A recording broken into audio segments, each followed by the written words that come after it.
Hello, ladies and gentlemen, welcome.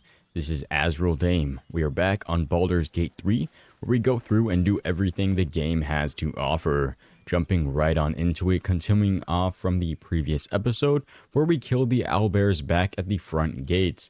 We are going to swing to the right and go up these vines. Now, just above to the table on our right, we will find two faded blueprints that we can pick up, which will start a forging quest. Now, going through most of this area, we are going to be sneaking, taking out as many enemies as possible without being seen. Like this bugbear, we can singly take out with Asterion to make short work of him. Now, for most of the encounters, we will be using his assassination abilities with sneak attacks. Now, on the opposite side, by these crates, we will pick up a heavy key, which will later open up a doorway for us. At this point, you will want to heal your party back up to full, and if you have not seen it before, what we will do is stack all of our characters on top of each other like so, and throw a healing potion at everyone's feet so it hits everyone at the same time. Now, this is the most efficient way to use healing potions, and you will see me using this multiple times throughout the playthrough. On the back side of the building, there is a hole in the wall that can be used by Asterion to sneakily pick off one of the patrolling goblins, in which we can sneak back out and up the ladder to swiftly get rid of the two goblins on top of this rooftop. If you get them low, you can even push them off of the building to kill them with fall damage.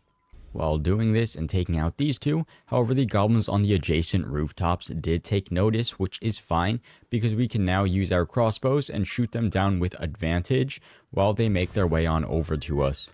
Inside of the house itself, where we shot the first goblin, there is an old key sitting on a crate. Go ahead and pick this up, and I will not be mentioning it for the sake of saving time from here on out for the most part, but any bottles, silverware, books, plates, and other miscellaneous items that are worth more than 1 gold, I will be picking up and placing them back inside the camp of my sell container to later sell them to merchants for gold. By the damaged wall in the building, there is a barrel, and next to it a book we can pick up related to the Masterwork Weapon Quest, which we had started at the beginning of the episode. I will point out, however, that any oil barrels or explosives you may see, always pick them up. We will be needing them numerous times throughout our playthrough. There is 3 fire wine barrels right here in the vicinity. Coming up the ladder to the next rooftop, we can make a stake to take out the rest of these goblins. But before killing them, I do suggest having one of your characters to be found and pass a check, because there is an inspirational event for Asterion for the Charlatan subclass called Just Passing Through, which will give us a bit of extra EXP. After killing those goblins, there is 1 to the side of the house and 2 at the front that we will deal with as well. Now, if you have not found a shovel at this point in time to dig up the dirt mounds, do take notice of the numerous shovels in the surrounding area, one of which is located right here in this corner. Inside of the house, we will pick up a book all about extracts, plenty of herbs and supplies, some bottles, and apothecary's ledger. We will even give us insight about a cellar. We will find a healing potion and a household prayer. Coming outside beside the well, we will find a poster and a book we can pick up as well. There is a moss-covered chest in the center of town with a Haste Helm inside of it. It is a great helm to put on a melee character, as it will allow you to move a bit further. Now, coming through the town on the left wall, if we hug it, we will come across a hole with a bottomless book inside. And now I will be using this book to later store all of the books and pieces of paper or manuscripts that we may find throughout our playthrough, and they will all be located in one place by placing them inside of this book. To the left of the shack in the same area, we will find a dagger sticking out of some roasted meat. A successful investigation check will allow us to easily retrieve this weapon without damaging it. If you fail, you can leave and use another character. As well, it is a great starting weapon for Asterion with his assassination skill. Just down from the dagger and to the right corner, we can find another chest to go ahead and dig up in this location. Now, arriving upon the shabby wooden doors of the shack itself, I will return back to our camp and choose to grab some explosives out of our explosive barrel, as well as just some of the loot we have obtained thus far. I'll go ahead and sort them back at camp as well. For this, I'm going to be using 2 firewine barrels, 1 nautiloid tank, 1 caustic bulb, and 1 spiked bulb, and 1 void bulb as well. Now I'm going to move all of the barrels and crates in the area like so to help funnel the two enemies inside so I can easily catch both of them in the blast radius. You may also use these stones. They are unbreakable, so they work great at stopping them as well. Once it is set up, I'm using my lowest HP characters as sort of a sacrifice to go grab their attention and run back out to close off the entrance with some stone rocks. Now we can also shoot a few arrows over the barrier until they both come outside the shack within our range. I will also opt to use a mage hand right here to help grab some of the attention off of one of them to keep them from jumping over the barrier directly and attacking one of my characters, getting them downed. Upon placing the explosives down and retreating back so I'm not caught in the blast radius of this bomb, we just went ahead and prepped. Now it did not do as much damage as I had hoped, but it still helped a ton in considering that my party still struggles to deal over 10 damage a hit.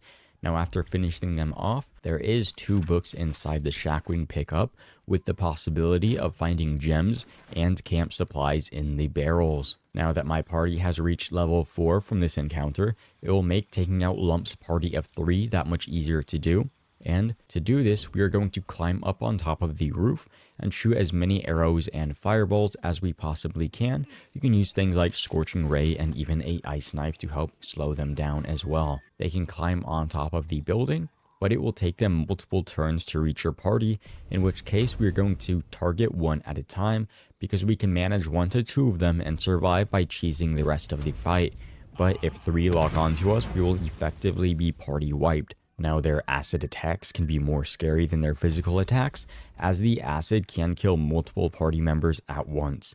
So when they are in close range, you're going to want your characters almost on top of each other to pick one up, while one other character is slowly dealing damage, and we will turn this into a battle of attrition. Even if you only hit 3 damage a turn, you can still kill them like this just because they only have 1 attack per turn. After the fight, you will loot Lump's War Horn, which says it can be used to summon them to fight for you, as well as a couple magic equipment items upon their bodies, which there is a whole questline related to the horn and these 3 guys, that you can take advantage of them to fight for you, and later, when you get stronger, you can kill them so you don't have to pay their service fees. But I'm just going to kill them off right now for some extra EXP, and honestly, we're going to be so overpowered by the end of this, it won't even matter. But do feel free to save them for later if you do so wish. Now there are plenty of books inside of here, as well as some things upstairs we can go ahead and loot, some manuscripts and whatnot. However, coming outside to the right, we may find another buried chest full of loot. And after digging up this chest, we'll go ahead and turn to the middle of town. Heading up this staircase will bring us into a dialogue scene with Fezzerk and give us a journal entry telling us to save the gnome. Now while our character is in this cutscene, we can position the rest of our party up here, which will give us a great vantage point when the fight starts. Having a successful dialogue check to have the goblins leave peacefully should reward us with a total of 190 experience. However, we are going to quickly attack them with a melee attack to get their aggro back, which will allow us to kill them for some extra loot we can sell for gold and more experience from killing them. Now Asterion can make quick work of this goblin tracker by assassinating him, and then I had Asterion kill the wargs while Lae'zel and Well dealt with Fezzerk himself. Meanwhile, I found myself dealing with the rest of the goblin warriors, keeping them from closing in on the rest of my party while they dealt with that, which eventually led to me steamrolling the front line, and while Well ran into the back of the goblin archers and went into a frenzy. Now overall, I did decide to clear all the underground areas before I came and killed Fezzerk's group of goblins. However, to keep from wandering too far off each video, I had decided to put all of the Blighted Village into one for you all to easily keep track of events, and next we will backtrack to the underground areas of the Blighted Village itself. But nonetheless, entering the windmill we will find 2 levers.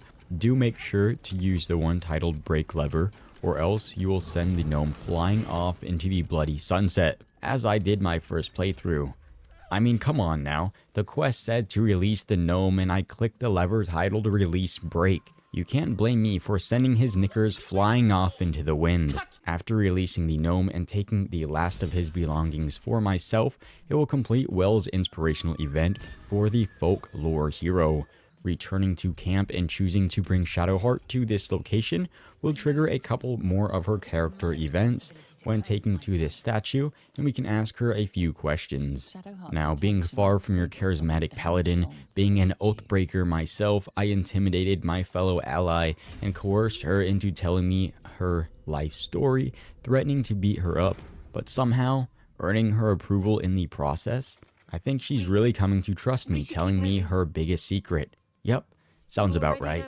So after sharing a heartfelt moment with Shadowheart and learning she can't swim, well, off we go then. Underneath the windmill in the basement, we will find a heavy backpack and a heavy chest, which will contain this speedy light feat, a magical item giving the wearer 3 lightning charges, and they dash or take a similar action. Heading back out, I will stop back by where we retrieve the Warhorn, because there is a backpack and a book called Valo's Guide. God, what has that idiot got himself into now? And here, ladies and gentlemen, is where we will wrap things up for the Blighted Village. And next time we will go through the well for a boss encounter, as well as find the forge for the Masterwork item for the quest we had found previously. And we will find a tome of necromancy.